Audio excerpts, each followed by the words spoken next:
All right, ladies and gentlemen, Fab's in the house. And today, Fab's in the house with this beautiful piece that my buddy Oscar just landed to me to check out. This is the GTC Stampede SLT, just a gorgeous, fully dressed custom knife. And as usual, we're going to analyze the look, the sound, and the feel of this beauty. But first of all, let's just do a quick size comparison. This is up against the Peter Rasenti Nirvana 3.0, a little bit bigger, and this is up against also Peter Rasenti Snafu. So you can see, some fully dressed customs. Let's do up against Cultratech's Varn 3. So you see it's just comparable size to this guy. And let's do also up against this beauty here. This is the Black Snow mini subvert, just a gorgeous piece, and just a couple of more common options. This is your Para 3 and this is your Paramilitary 2. So as you can see, this is a pretty big boy. All right, so let's check out the look of this guy, because this is just a truly special piece. This is a custom knife made in Brazil by Gustavo Tomé Cecchini, GTC, and it's just a tactical, dressy blade. It's full of details. It's truly spectacular. The design is original. He designs like, I think, around 20 models. It's his innovation, his craftsmanship, his ideas are bold and pretty smart. So I truly appreciate innovation when brought to the knife world, and in this case you have quite something going on. So first of all, like, you see the lines are pretty straight. There's just this rounded off like edge over here and just this one. Everything else except for the belly of the blade is just like a straight line, and it's very, very characteristic of GTC's knives. The handles are made out of the scales are made out of Mokuti, which is like in this case like a triple alloy. There's 3 alloys employed to create this beautifully welded pattern of like mixed of topographical ocean waves, wood grain kind of thing. It's truly phenomenal work. Gustavo is welding and forging his own metals, and he's improved throughout the years to a point where he's world renowned as a master knife maker. Truly spectacular craftsmanship. The colors in this blade are blue, yellow, this cyan and gold. I mean, guys, this is just a joy to watch. It's not a design for everyone. Somebody might not like it, but it's just a matter of taste. This is a fancy one, and there's a lot going on. Like, this is mokume. These are mokume inlays on Mokuti scales, and just a gorgeous. I can't stop looking at these scales. Just beautiful. You also see that there's like a jigged pattern, like hand done over here. Overall, it's like mirror polished, but this and this sides are handmade and with a pretty skilled talent, I would say. Also, you have another kind of finish, like on the edges. They are like there's a very, very light orange peel going on all around, and even on the spine of the blade, guys. This is insane. The level of attention to the details on this guy is just fantastic. There's no skeletonization in the handles going on, so the weight is going to be a little bit substantial, but everything is beautifully chamfered on the outside, on the inside, over here. It's just incredible. There's no jimping going on, just a flat spine. Over here you've got your lanyard hole, and this one might look like a backspacer, but actually it's not. These are standoffs made by Steel Flame, and they're made in bronze. They're famous for their skulls, and they did this beautiful, look at this, these are crazy standoffs, guys. This is this is a frame lock, and you see that there's no basically lock release relief over here. It just kind of flush. You have a little bit of jimping going on right there. There's no lock face insert, but there is a lock bar stabilizer right there, so you're not gonna risk to overstand the lock bar this side. There's a steel ceramic, steel detent ball, which is not ceramic, but nonetheless the action is going to be just phenomenal. Also, something that I really am impressed are the screws. Like these are of course custom made screws. Look at this pivot here. This is just flat head screwdriver needed to disassemble this guy, but look at the detail how these are done, and check out these T6 screws. These are custom made titanium screws with this triangular pattern, which it's just unseen. It's just phenomenal. The level of attention, guys, it's top notch. I'm not gonna disassemble this one because it's not mine, but I suspect it's gonna be straightforward. You have two screws here and just a pivot, and boom, and you're pretty much done. The hardware is not protruding, is completely buried down into the scales, and it's it's not distracting or taking away anything from the design. The pocket clip is of course like Mokuti, and sculpted in a nice way to of course to follow the lines of the overall knife. It's tip up only, not reversible, and the knife it's not going to be ambidextrous. So when you open the blade, this is what I'm talking about. So this is truly spectacular work.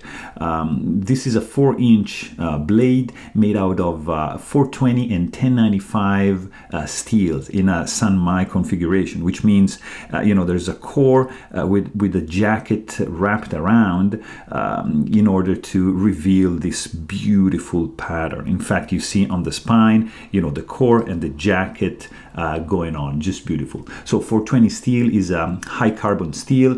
It's incredibly rust resistant when it receives high polish, like in this case. So just beautiful. 1095 is just a little bit more brittle, but crazy hard and crazy strength to it.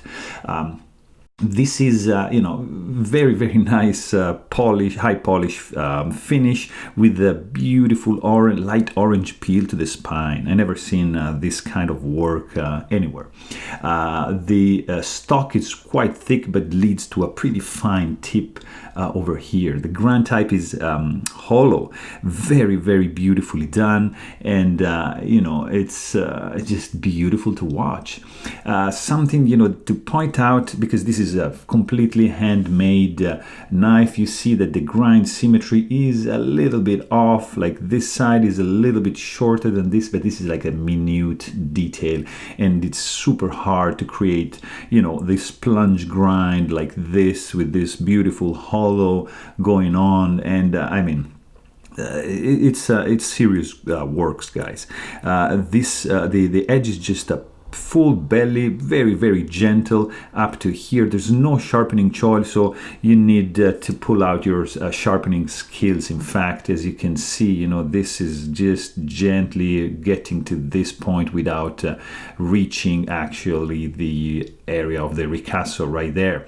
The plunge grind is beautifully curved like that, and just meets this swedge like up here, which still leaves like the tip pretty thick and you know, not to be too fragile. So beautiful work going on in this one.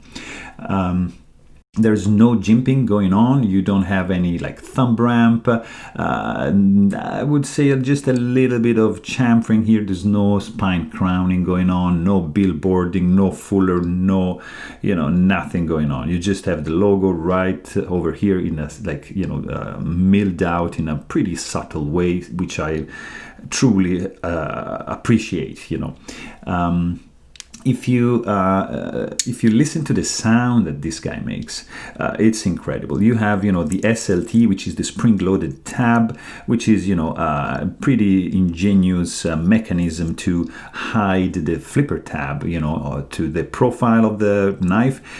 So basically, this tab is just, there's a spring, you know, loaded inside, and this is pivoted onto the tang of the blade. So, you know, you have to do 1 and 2 movements in order to deploy the blade, but the sound, it's going to be like a triple chime, clack, sweet tinkle kind of thing. Like, it's, you see, you have this and then you have that. So in one movement, it would be tack, tack, tack. It would be like that.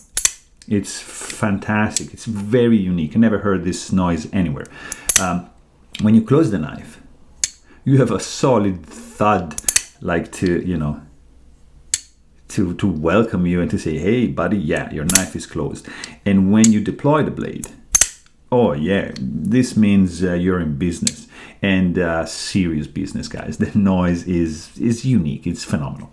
The weight of this guy is a little bit on the heavy side because there's no internal milling, and it's just solid slabs of Mokuti. In fact, this is weighted in at 6.7 ounces.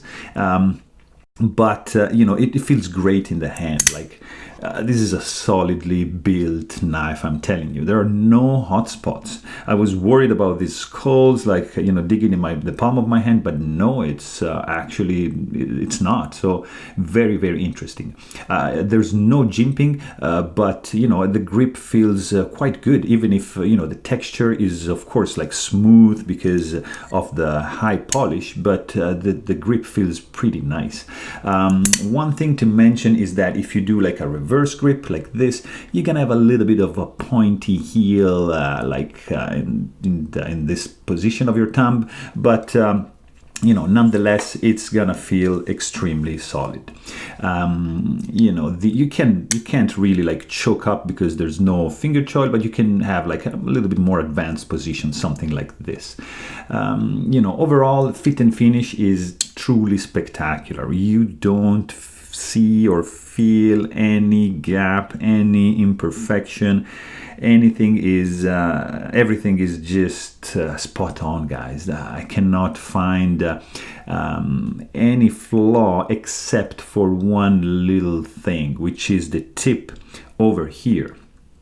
As you can see, I can touch the tip with my fingertip.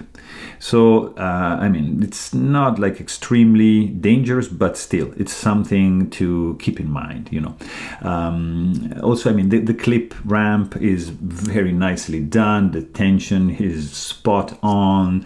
It's, guys, this is a serious knife. I understand people saying, no, I don't like the design. Yes, but you cannot take away the craftsmanship that went into producing this guy. The deployment is fast because look at this. It's very, very fast and very, very smooth. Maybe you need a little bit of, you know, there's a little bit of learning curve how to, you know, deploy the knife with this SLT mechanism. You might misfire it if you do it wrong. But once you get it nailed down, you're not gonna misfire or unopen the blade. It's gonna open. So you might have a little bit of finger sore at the beginning because this tab is very, very narrow and small, and it might be digging in like in the fingertip, in your fingertip. So just, you know, you have just to learn, you know, the right movement to do with your finger. But, you know, overall, it's going to lead to a solid, sweet, fast, and smooth deployment, just beautiful. Also because the pivot system is like made out of GTC patented bearing. Gustavo patented this kind of bearings, and the action is truly spectacular. The detent strength is very strong, and you know, this leads to a pretty serious deployment of the blade. Very, very nice. There's really no, actually, yeah, just a little bit of rattling because of this.